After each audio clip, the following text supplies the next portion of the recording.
Welcome, gamers, to this week's episode of Last Call Gaming. We're on episode 128. Today is April 15th. My name is Craig Perales, and joining me today, my brother, Geno Perales. Pleasure to be aboard, man. Always like to be here and hang out. I know, you don't jump on as much as we used to. We use Geno's time as often as we can get it. I treasure it. Once a month. So, as you guys know, normally Andrew's on the show with me. Andrew got, extremely sick. I don't know if you've talked to him at all, but he had some sort of, virus or something. So, that's why we didn't do an episode last week. He was hating life, man. He was texting me that he was hurting. So, this week, I decided I didn't want to skip another week, so we decided to do another episode. And anytime I can get Geno on is great. But I even told Andrew, I'm like, dude, keep resting. I think today was his first day back to work. So I'm like, dude, just stay home, relax, rest, and we'll see you next week. So if any of you guys are Mandrew fans, send the kid some love. He's hurting. He's been bedridden, and he's been had the shakes and all that kind of stuff. I didn't know that. So yeah, I guess we'll talk more a little after this. So.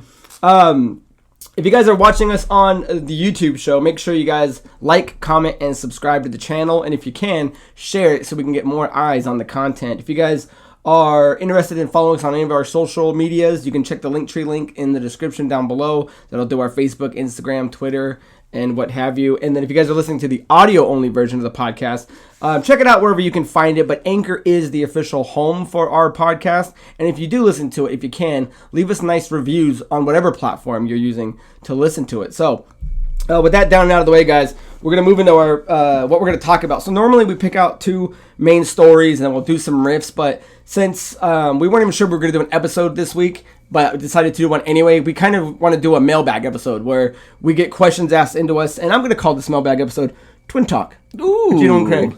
And so if you guys... So normally on our episodes, we'll have time to do one or two questions at the end, which I always dislike because I don't like not answering people's questions. So this one we've got quite a bit. So if you guys are interested in sending a question that we can answer on the show, again, send it to my social medias at Craig Perales, send it to our email at lastcallproductions@gmail.com, or leave it in the comment down below our YouTube channel, and we'll pluck it out and answer it for you. So the first main question comes from... let's see, who we got? Mike T. And he writes, and let me just point out, Talha, I know that you wrote in a question. I'm actually going to save that one for when Andrew's on the show, because I think it will have an answer that me and Geno just won't be able to elaborate on. So Mike T. writes, in your last video, you mentioned playing Tiny Tina's Wonderlands. Are you playing the endgame stuff? Also, how do you feel about the new DLC coming out? So... we, like Geno was saying earlier, we try to play every night for at least a couple hours because we've hit level 40. And once you do that and do all the side missions, you can do the chaos modes, which is the chaos chamber. You can get to level 20, and this is where you get your end game gear. So we're actually playing right now. Me and Geno play, and then our buddy Devin, who you guys will meet eventually on the show. Us three have been kind of doing it, and I've been playing what do I have? I've been doing the Clawbringer Spore Warden. Devin's the Graveborn Berserker, and what's your class? Spellshot Graveborn right now. Yeah, so it's a pretty good little scene. I don't normally do endgame content, but I've been having a blast. So before we get into the DLC stuff, how are you enjoying the endgame? Really enjoy it. Kind of when I play games like this or other games, I kind of thrive in the end game where he'll beat a game, move on, everybody's out and doing their own thing. I'll play the end game this is right up your alley. I know, for a long time. So to have him stay with this game and not move on and actually play, where I'm having a lot more fun playing with the team in the end game stuff, because that's not something I normally get to do. And I've done two different builds. I've done the Spellshot Spore Warden, and now I'm trying the Graveborn. So it's really fun to kind of mix around the powers and subclassing like D&D. So I'm having a lot of fun playing it. Yeah, and the cool thing is it's pretty simple to just change your class up and do different builds. And there's a glitch right now, I don't know if they'll patch it, where you can kind of get infinite money, because all it takes to reclass and respec is to just buy it. So now that we've got infinite money, we can kind of play around with them. But I think we've kind of found our groove. Right now, what we're kind of doing is we're doing the Chaos boss runs, and we're essentially just looking for more pieces of gear, legendary gear, to kind of really spec out our characters. Because I think I'm a level 7. I think Devin's like a 12. I think you're a 6 or 7, somewhere around there. For what? For the chaos level. Yeah, it's one of the first times he's beating me in endgame stuff. Well, only because I play with... But I like seeing that. Yeah, I play with Devin when you're not there. So and then when he goes to bed, I play with you. I love seeing it. So now I'm catching up. Yeah, so As far as to answer your DLC question, let me read what they have from Game Rant. So yeah, they are coming out with DLC, and they're doing it in 4 pieces. This first one they're just calling Part 1. Now the game came out March 25th, and the DLC, the first piece of DLC, is coming out April 21st. So what we're saying, less than a month. Which is pretty unheard of. So what I like seeing is that Gearbox and 2K are definitely supporting this game, unlike another game that took 6 months to get support, and we'll talk about that in a second. So, and this article does say a lot more than what I'm saying, so if you want to check out the full article, the link will be in the description. But Gamerant had this to say. Each DLC pack will open a new quest for players, accessible via Vesper the Fortune Teller and her Mirrors of Mystery in Dreamvale Overlook. Once the player enters one of the mirrors, they will find themselves in a brand new DLC-specific dungeon with 5 levels to complete. Once they work their way through various levels, each dungeon will also have its own boss fight that will grant lost souls after they've defeated that area's main enemy. Lost souls can be traded in to spin Vesper's Wheel of Fate to win legendary rewards and giving gamers the chance to obtain some rare loot. In addition to new dungeons for players to explore, the 4th DLC pack will also include a brand new playable class, complete with their own skill tree and unique action skills. While not much is currently known about this mysterious 7th class, it will be interesting to see how they compare to Tiny Tina Wonderland's other classes. How will they match up, and what will they bring to the table if players choose them as a secondary class? So, again, not only is this fast, less than a month, and you've got a bunch of DLC. If you're doing 4 different mirrors with 5 different levels, that's 20 levels of content with 4 new bosses. That's just excellent endgame, because a lot of people, I was looking at my achievements yesterday, so I can't speak for anyone doing it on the PlayStation side or PC, but only 6% of anyone that's played Borderlands on Xbox have reached level 20. So the community that's playing it, not only have they not even hit it yet. Well, they haven't enough time. But in a week they're gonna have so much more to do. So this is a game that looks like it's gonna keep you engrossed, and it's gonna keep you engrossed with good content, not just bullshit filler. So because you can either do this buy the season pass, or you can buy each of the DLCs a la carte. I don't really buy it. What do you want to do? You want to jump in and get the season pass? Are we going to keep playing this thing? If you're on board and this is a game that keeps you here, then I would definitely buy the season pass, because I like playing these type of games anyway at the end point. But if it's something that's actually keeping you there, then yeah, I'll definitely pay whatever and play. I just think it's kind of quick, because a lot of times, it'll be a couple months. Like, let the players get to Chaos level 20, do this and that, but they're already jamming out, which is kind of cool. And when you were looking up builds, there's a great Facebook group, so I added him to it, and I'm like barely starting to hit endgame, and now there's already new content. So not that I feel overwhelmed, because I feel like it'll be a smooth transition, but it's just nice to see that the game has that much support. There's that many people playing it. There's that much need for all this kind of stuff that we can continue to play, and I'm really looking forward to the new class and character, because I always like to make a second one, and I feel like I just started this guy, but by the time maybe the 4th patch comes out, that second build will be coming along. Nice. And Devin was saying he found a good technique if you're going to make an alt character, that it can jump you to 40 pretty quick, so you can just start doing chaos runs. Yeah, that's what I was kind of hoping for too. And I liked. Are we talking about the trailer at all, or? Yeah. Would you talking about the trailer? Because the season. So if you are interested, there is this. I'm sure it's playing by now. A YouTube trailer that kind of shows off what it's going to be. So did you pull anything from it? Just a couple things that I liked. I like that they're adding some new cosmetics, because one of the funnest parts of the game, weirdly enough for me, is actually getting those customization things and then going back and changing my statue or changing my guy and my look and stuff like that. And when I was playing Spore Warden, I switched to Greyborn, I made him look more undead, and I like that they're adding more stuff like that. I thought was really cool. The only thing, when they were doing the boss trailer, it kind of looked like Destiny to me for some reason, when they're not talking about raids and stuff like that. I don't know. I thought it had a really good look, really good feel. We're having a ton of fun playing it, so it's nice to see we're not going to stagnate out at just running chaos runs and maybe get bored, which probably would have happened, that there's some new boss stuff to just jump right into. So is it fast? Yeah, but is it a good news? Yeah, definitely. News. Yeah, so I'm super interested, and it's good to see that they're promoting this game, because it's already, what they're saying is that this is the best selling. I don't know if it was the best selling or best opening selling Gearbox game. So this game has already outperformed every title in the Borderlands series, and a lot of people are saying, well, how do you even go back to making another Borderlands when it's clear that Tiny Tina's Wonderlands is kind of the game that people are more interested in? And obviously there's haters, so there's I have to say we praise games a lot, and this one deserves it. But we got to mention, we have had a huge issue with sometimes connections, parties. I mean, there is some flack there. It's not huge, but it has been an issue where we've had to come out of the game multiple times or reconnect multiple times. Yeah, so that's not to say it does have its flaws. Yeah, but so hopefully if all this new stuff comes along, that's part of the thing that they fix. Yeah, because I know they had some patches coming in too. So we were on a good chaos run, a really good one, and we had to exit out because it wasn't there. Yeah, once we tried to go to the portal, it booted our asses. So. I mean, it does have its flaws, but overall, I think it's an awesome game to play, and I'm glad I'm playing it in a group with you guys. Yeah, it's so much more fun doing it like that. So if you guys are playing Tiny Tina's, let us know what class you picked. Let us know how much fun you've been having.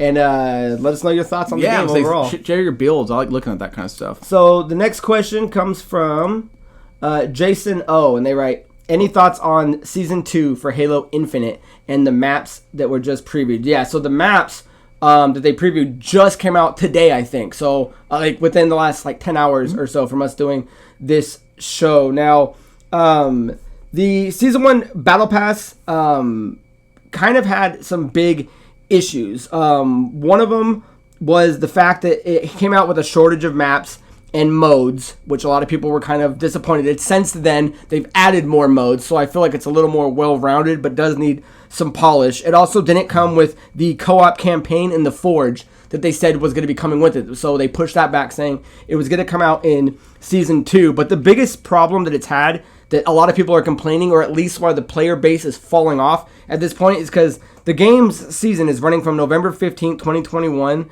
to May 2nd, 2022, which is a little long. Just about 6 months. We're getting a little long. And I don't normally play season pass games like this. Again, I'm getting kind of back into wanting to be on more multiplayer than single player. So I was looking it up. I'm like, okay, well, what's normal? Because I'm not playing as much as I used to because my battle pass is 100. Unless there's an event to get the samurai gear, I'm not grinding out a week just to get an emblem or something like that. So I was looking to see what an average week or an average season is. So I just looked up Fortnite.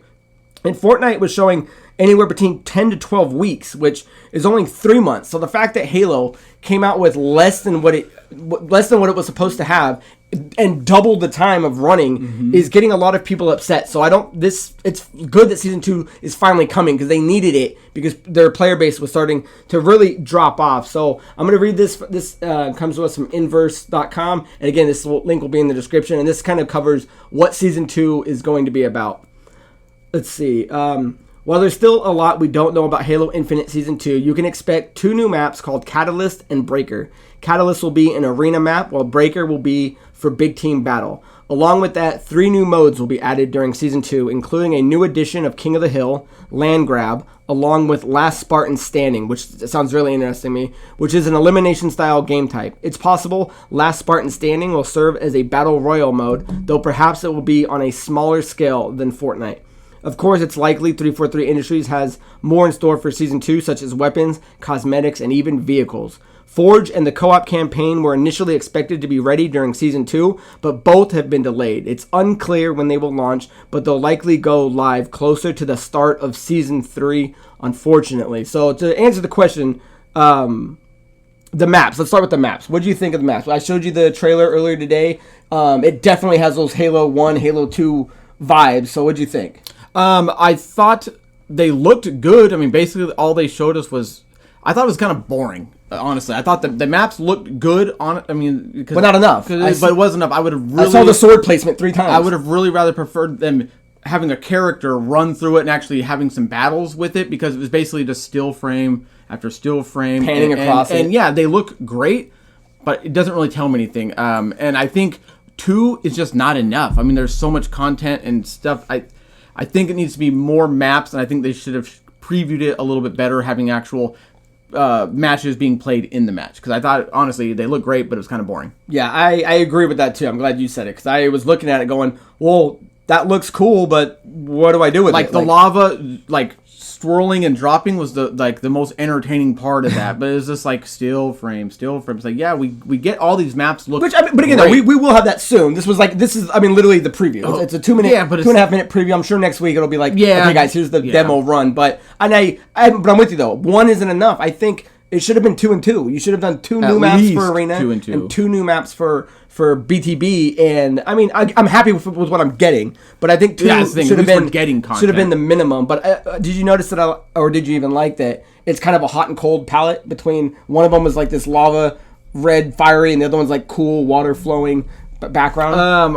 I caught the hot lava vibe, but I didn't get the cool. It's just something I was but now that you say that, I remember the waterfalls. Oh yeah, that's kind of cool dropping, that they're doing that. So I like that they're doing 2 maps. I'm sure in a week or so we're going to see what they actually look like. But let's get into more of what else they're kind of showing. Yeah. I think that's kind of more interesting. The fact that they're giving us 3 new modes is great. And I hope, because even in Season 1, they gave us, I think you started with 4 or 5. They added 3 more. So maybe Season 2 will add 3 now and 3 later. I hope it's not 6 more months. If they can get this thing down to 4 months, then that would probably be a better cycle. 3 a year, right? 4, 8, 12. Per quarter, yeah. Change it every 3 months. Well, 3 months, yeah, that would be 4. 4 months would be 3. But I like that they're doing King of the Hill.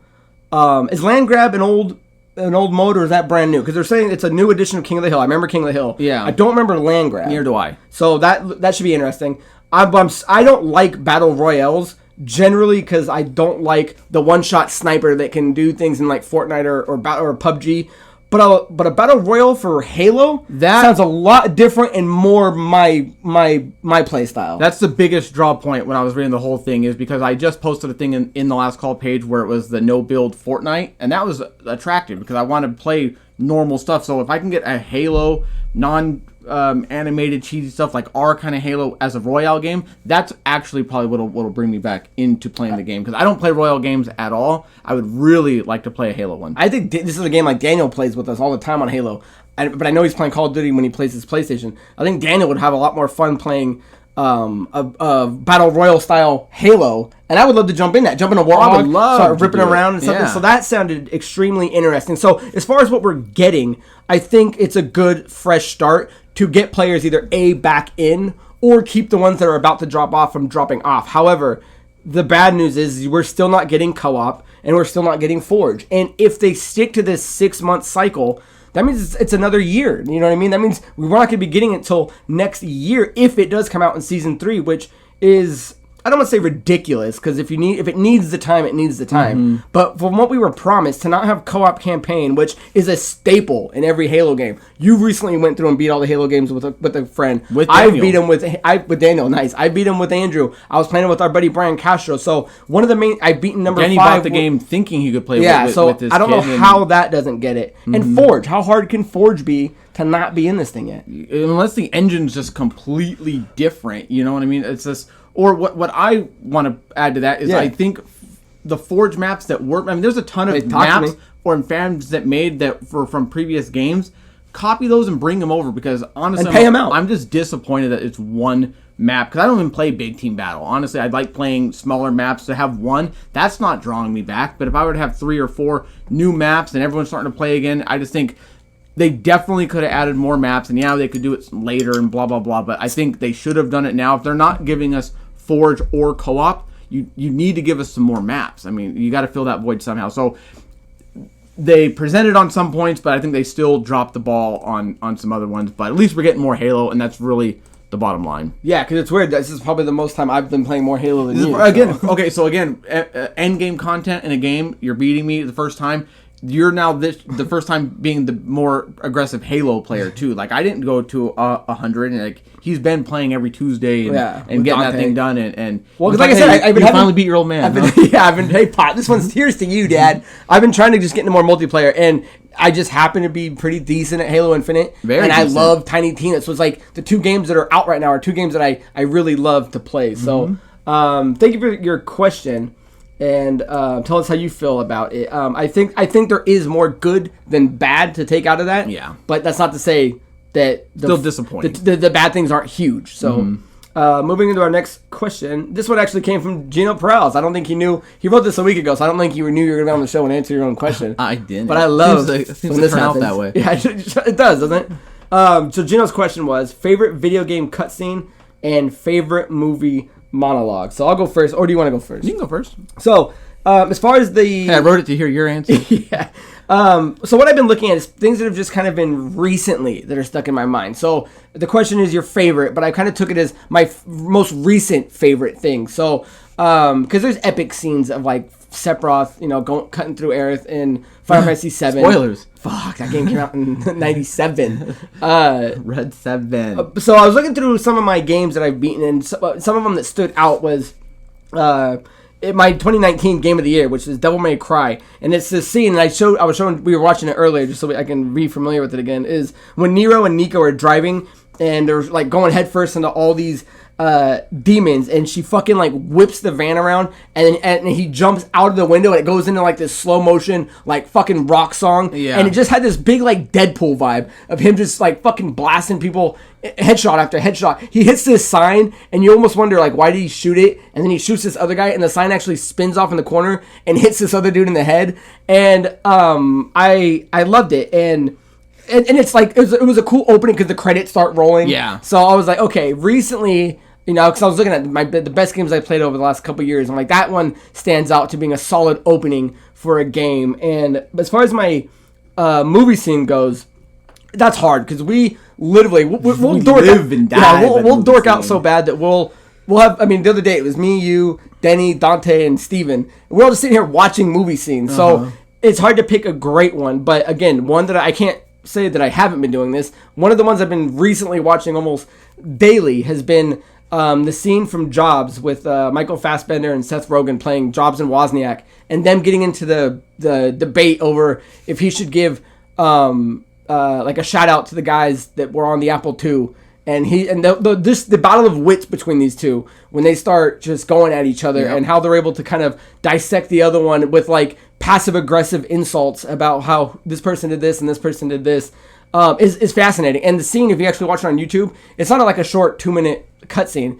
There's a version that you can watch that's like the 4-minute scene, and then there's like the 6:45-minute one. So like it's a healthy dosage of watching Steve Jobs and Wozniak kind of do their thing. So recently, I would say that those would be my favorite cutscene, like in the last 5 years, and that would be my last most recent. And the movie scene is powerful. Like, I've never seen the movie, but I can quote that scene, and I almost don't want to watch the movie because I love this scene so much that if I don't like the movie, I want that scene to be intact. But I will give an honorable mention to Whiplash when J.K. Simmons throws the chair. See, I totally thought you were going to go like Gladiator. Well, I mean, if I'm thinking all time, that would probably be in the top 5. So much. I thought that was. I quote it all the time, but again, if I'm thinking of things I've seen recently, I watch it almost daily. Yeah. So for me to say, what's your favorite? We'll probably watch it after this. Yeah. What's your favorite? Well, my favorite for the last 6 months has been watching that scene over and over and over. So, no, definitely. So what's to answer your own question? What do you got? So for the video game, mine is Final Fantasy VIII. It was one of those things. I forgot how epic that was, dude. And if you're gonna rewatch it or watch it for the first time, watch the remaster one that just came out with the new game. If you haven't played the game, play the remaster. That should be the one that's playing right now. It's definitely 100%able. But it's at the time where like he beat Final Fantasy VII, and what we used to do is we used to alternate games. So I wouldn't play Final Fantasy VII because basically if he played for an hour, I don't want to repeat what he just played. So he played that one. I told him I would get the next one. So when 8 came out, it was basically, I thought it was still going to be the same blocky animation that we're used to, blah, blah, blah. So when that trailer hits, I mean, you have full scale, like, CGI characters, but, the music thumps hard. I'm a huge fan of put it on Halo Gregorian chant, and, dude, it just thumps on all levels. Rewatch, I mean, it's probably playing now, but, like, it's such a good scene. That was my introductory, really, to new Final Fantasy on the PlayStation. It was just kind of mind-blowing. When the feathers kind of blowing up and the sword comes down, I just remember... So I really like that, dude. And then, as far as my movie goes, I'm a huge fan of Braveheart. For senior year, you have to write a term paper. My term paper is actually on Braveheart. Like, so I wrote about this. I knew about it. I love the movie. His monologue where they're... they may take our lives. Everyone take all freedom. Every time I think about it, I just kind of get chills. And when I was rewatching it today, I get chills watching it. So I don't know what it is about it. I don't know if it's Mel Gibson just being the manliest man I've ever seen. Oh yeah. But I know I really, really love just that scene. Yeah. Because it's so weird. Because it's you always talk about it, and I forgot that you're senior paper was on that. I don't know if I ever got a chance to read it. I would have loved to read what you had to say. Like what 18-year-old Geno would have had to say about Braveheart and fucking Mel Gibson. But, dude, and I just watched William Wallace. I am William Wallace. I just watched Patriot too, and oh god, dude, that's arguably almost better. What do they call him? The Ghost or something? No, it is the Ghost. Yeah, the Ghost. Maybe it's the Ghost of something. But yeah, dude, Mel Gibson. I mean, regardless of what you think about him, is a fucking legit G actor. He's a legit Gibson. Awesome. So leave your guys' favorite. I'd love to know it, yeah, especially Andrew's. That's why I wanted to hear his. Next question comes from Jamie Lawrenson. And they write, did you guys hear about Jim Carrey retiring? What do you think will happen to the Sonic series if he does? What are some movies you love best that are maybe less well known? Hi, Grayson. Sorry. Ooh, we got a little visitor. His phone, come here. Hi, Grayson. Say hi. Hi. So, the Jim Carrey thing retiring is very, very interesting because, I think I have the article here, because he's done a full career at this point. So, but the question is saying, what happens to the Sonic series? The Sonic series is the last big thing that he's in. He just did number 2, and if you look at the biggest openings Jim Carrey's ever had in a movie, Sonic 2 is number 1. So it really kind of depends on what by a large margin, yeah. So it really depends on what his deal was. Did he sign on for all 3 movies? Because in that case, when he says I'm going to retire, it'd be after any obligations that he had to fulfill any contracts that he was signed to. I haven't seen Sonic 2. Maybe Robotnik dies or something. He might not. For all I know, he's not even. He wouldn't even be in a number 3 because from what I've been reading is they want to make a Sonic verse, which is now going to focus more on Sonic and his friends. So Dr. Robotnik could be someone that's totally replaceable. So, but let me read the quote that he actually was said because I think people are taking it a little out of context. And he says, "Well, I'm retiring. Yeah, probably. I'm being fairly serious." Just listen to that first line. Well, I'm retiring. Yeah, probably. I'm being fairly serious. So it's not even like, yeah, it happens tomorrow, I'm done. So he's just saying, maybe. It depends if the Angels bring some, and I think now he's being funny. It depends if the Angels bring some sort of script that's written in gold ink that says to me that is going to be, that says to me that it's going to be really important for people to see. I might continue down the road, but I'm taking a break. Carey added, I really like my quiet life, and I really like putting paint on canvas, and I really love my spiritual life, and I feel like, and this is something you might never hear another celebrity say as long as time exists, I have enough. I've done enough. I am enough. So, let's get into that before we talk about, like, past movies. Again, I think people are going, oh, Carey announced his retirement. No, he didn't. Well, he says, I probably will, and I'm fairly certain I will. But he didn't say I'm quitting tomorrow. Well, okay, so let me put that in a little bit of... Well, at least from what I've read, because I kind of went down a rabbit hole when the Will Smith slap kind of happened. So if you watch, like, comedians in cars and stuff like that, he's kind of been going down a little rabbit hole himself, right? So, I mean, he's getting a little weird. His whole house is like a paint little studio stranger. Now. Yeah, so basically, he even said that... like if you go to the Golden Globes, he starts talking about like, we're in a world and we're just specks of dust, and he's just kind of getting a little off. He's getting out there. He's getting spiritual. But what happened is, he was in an interview when that happened, and he basically said like, Hollywood has become, to that point, like where you can slap someone and then they stand up and give them a standing O. He was completely against that. He was totally thought that something should have happened as a comedian himself. And he thinks like if Hollywood has lost touch with what should really happen, then I don't need to be a part of it anymore. Because he got completely fair. He got a little deeper. So I completely understand that much. He doesn't want to be part of a Hollywood that encourages that type of behavior. And the way his thought process is now, I can totally see him saying that. The other thing too is hold on. I'm not saying he won't, and those aren't great reasons. But the quote doesn't say he is for sure. No. And that's what people keep saying, like, oh, he just said he's going to retire. I'm like, but no, he didn't. He gave a great reason why he should retire, but he didn't say I am retiring. Yeah, well, he's basically saying that if they're going to do this, then I don't need to be a part anymore. Now, that could change. Obviously, like I said, the script of gold, if an excellent script came to him, he's an actor, he's going to do it. Yeah, one last hoorah. Basically, but in this mind frame that he's in now, he doesn't want to be part of a machine. No, and I respect that. And I totally believe that if it continues to be like that, he won't be a part of it because he's that kind of strange. He doesn't need the money. He definitely doesn't need the money. He doesn't need to prove anything to anybody. The other thing it read, though, is I think IGN or something came out with an article that said that if for some reason he chooses not to react, they will not recast him. Oh, cool. I read something, yeah. Okay. They said that he's not going to be recast at all. So I think that was IGN that I read. I didn't know that was so okay. So even if he's not part of a number 3, then they're either gonna Robotnik's timeline is ending. Yeah. If he doesn't want to be a part of it, they're not going to recast him, and it'll move on from there. Nice. So So does he have legitimate reasons to never act again? Yes. He doesn't need the money. He's left a fucking legit, portfolio of movies. And get those top 3. And he doesn't need it anymore. So as far as movies that he's got, I think it's hard to argue what the big 3 are for Jim Carrey, which is Ace Ventura, The Mask, and Dumb and Dumber. I'd say arguably most people would say those are the best Jim Carrey movies. His big 3, and ironically enough, they all came out the same year, 1994, making him, I think, the only actor that's ever done that. So as far as an obscure movie goes, that maybe not a lot of people have seen. It's one of his earlier films, and I remember watching it with you. It's this vampire movie called Once Bitten. Yeah. It's not great if by it holds any up, means. I don't know, but I remember loving it. Yeah, I remember as a kid it was dope, but I don't know. He wears like shades because his eyes start hurting. This is young Carey too.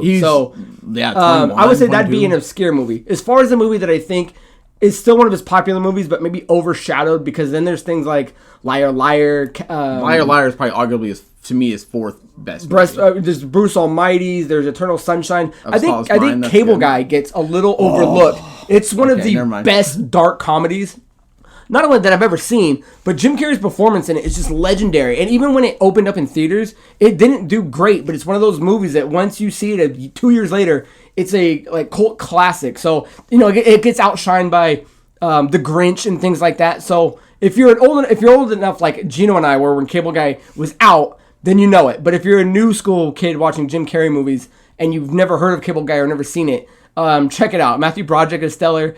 I forget if the fight scene in the bathroom was with Ben Stiller or Owen Wilson, but doesn't he beat the shit out of some guy in the bathroom because they're trying to talk to Broderick's chick? So and the code word is nipple. The secret password is nipple.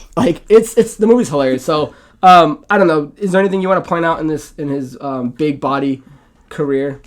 No, I mean the top 3 that most people arguably is my top 3. Liar Liar is another really good one.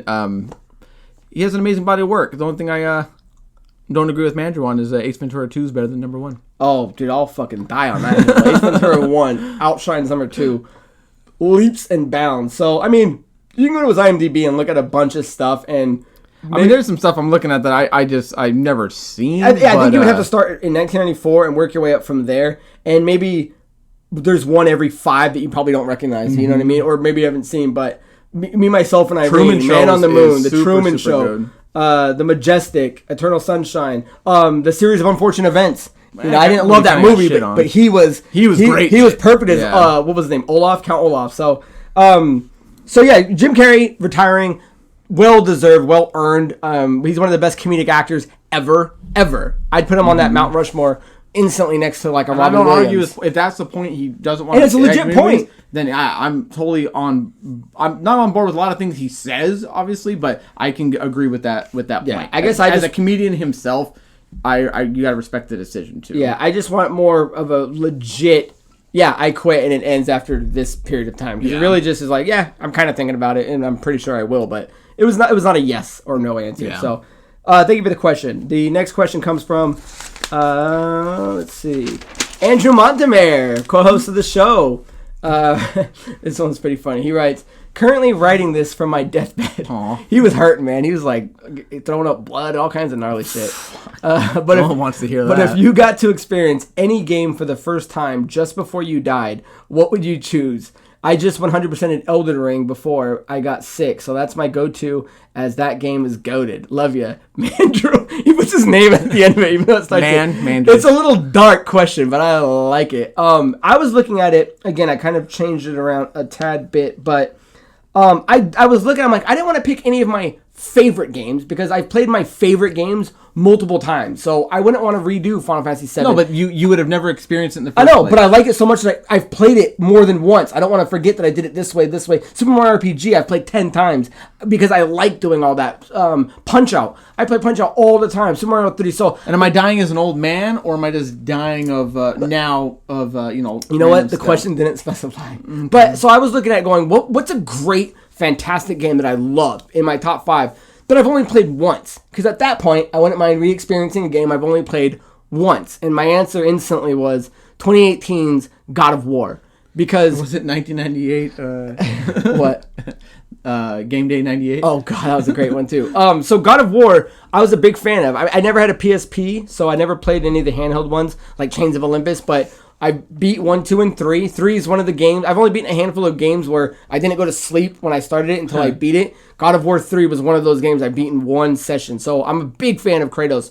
So the fact that 2018's God of War on PS4 went to the north side and completely rebooted the game. It was no longer like a hack and slash kind of mash square button to womp on everybody. It kind of dove into more of these RPG mechanics and really took the story in a new direction. Kratos in the other one, the story's cool, but it's about the combat. It's about fucking beating the shit out of people and womping your way through a level. Where this one took the idea of him gaining a new family, having this son that follows you around, this map that instead of being this linear path kind of did like a open world light kind of style of where you could go, what you could go do.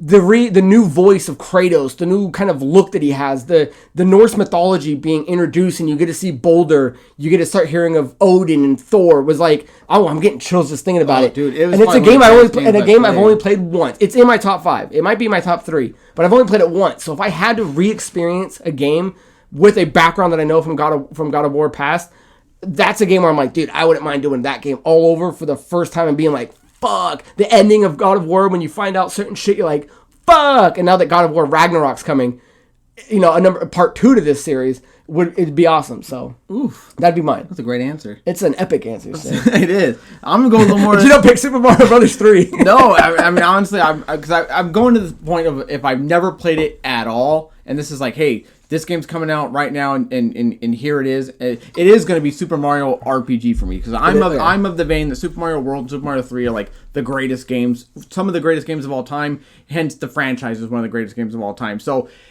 Super Mario RPG was my first introduction to RPGs. It's what got me to love the genre. So if it's a game I've never got to experience, and I played all these Mario games, and on my deathbed, they're like, hey, you know what?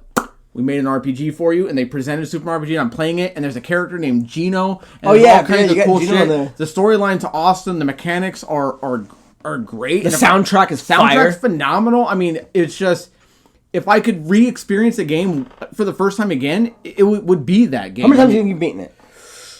Because when we were in NAU. Yeah, I mean, you've been a lot more. When I was in NAU, I beat it probably 5 times just in NAU. Yeah, I would say probably at least 10. Okay, 10, 15. I mean, back in the day when I had time, that's when you only have 8 or 12 games. You go through repeats. So I've beaten it a lot. I've beaten it with all the different variations of characters. But like, if I was dying and it was like, there's a character named Geno. It's an RPG. It's we're gonna Men in Black you. It's square, and everything about that game. There's nothing wrong with that game. To me, it's almost perfect. I would love to play that game on my deathbed for the first time, not knowing anything. And all the new secrets and stuff were new. Secrets? What secrets? You keep secrets from me. Ask me anything, I'll tell you. So I don't know. I'm going a little more lame around that answer, but to me, that game is almost perfect. I just think it's interesting that his answer is Elden Ring, a game like he's experienced within the last 2 months, 1 month. So I wonder what his second answer would be. Maybe like Castlevania Symphony of the Night would be my guess. Well, I would assume Dark Souls with that sleeve, but who knows? Excellent. So if you guys are listening, drop your answers down below. Next question comes from Melissa Segura, and she writes, and her answer was she had a bigger thing on YouTube, and she did request a drink. So don't worry, Melissa, I do have it. On the list, so we will get it. Andrew's supposed to buy the next 3 sessions, so I'm going to tell him to grab it when he comes. So her question is, okay, my question is, what game have you guys spent the most time on? So it's kind of hard to think about because there's a lot of games that we used to play that you can't calculate the hours and time played. When me and Geno in high school, our house was like a dedicated Halo 2 station. A Halo hub. You know what I mean? We played it for 2 junior and senior year daily. So I can't even contemplate how much time we have in Halo. But what you can do now is look back on your Xbox and PlayStation and see games you've played, and you can actually get a time frame. So mine are probably going to be small as shit compared to Geno's, but my largest probably single player game I would say is Skyrim. which I have at around 142 hours, which compared to other people isn't anything. Yeah. But it's a lot for me, where most big games these days can take you, I think maybe Valhalla took me 80. So to imagine that I doubled that in Skyrim for me is a lot of time to think about. As far as my biggest multiplayer game is Halo Infinite, because I am jumping on it so much now. We play weekly, or at least when the Season 1 Battle Pass was going, it was weekly. So I clocked in at 239 hours there, which again, in retrospect, when you look at people that are dedicated to playing Fortnite and things like that, it's minor in comparison. But for me, those are healthy numbers. Those are a lot longer than anything else I would ever spend time in. When you run a show where you have to beat a few games a month, that's a healthy time. When my general time in a game is around 40 hours, that's a lot for me. So, but you go a little higher because besides Halo 2, you did a lot of like MMOs back in the day. I did a lot of MMOs, and I would also say games when we were kids, that's all we had. We definitely, there's hours on that stuff that's not documented. Ikari Warriors, Kung Fu, Contra. I mean everything. Contra. But I started playing WoW in college, and I played for literally 4 or 5 years. But I can't get the timestamp on that. So obviously that's probably the game I probably played the most. But when we can have some modern technology and I can look it up, Elder Scrolls Online, and it's not very much compared to other people I have, but I have 720 hours of Elder Scrolls Online. And I'm not a guy to leave my Xbox on, so it's not like it's a running timestamp of it being on. I've actually played that much. And like I said, it's all endgame stuff. It's all running dungeons daily when I got home. So as far as a first-person one, the time wasn't there. I'm a little disappointed, but Diablo 3, I 100%ed on multiple systems. A single player, right? It's a single player game, because Elder Scrolls Online would be my multiplayer game. Diablo 3, I probably put, 100-plus hours in. I mean, I beat that game in multiple systems, 100%ed on multiple systems.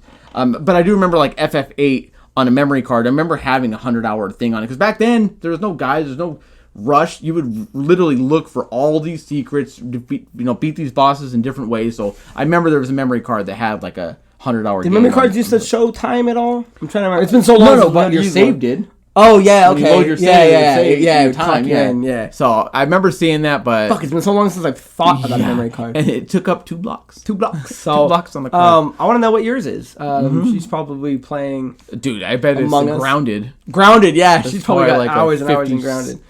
50 days. So this is actually getting as long as a full episode, so I do like that. Yeah. I thought it was going to be maybe quicker, but no, nothing wrong with that. So, I don't know, anything else you can think of to jog any memories? No. So, again, guys, full mailbag episode called Twin Talk by Geno and Craig, which I really enjoyed. I kept the first 2 questions game-related, so it does kind of stick with the show theme. But, again, guys, send us questions, and we'd love to answer more of these. We can send them to lastcallproductions@gmail.com, send them to my social medias, @Craig Perales, or just simply leave them in the bottom of the YouTube comment section. So, that, guys, is it for episode 128. My name is Craig Perales. This handsome fellow is Geno Perales. And until next time, guys, boop, cheers.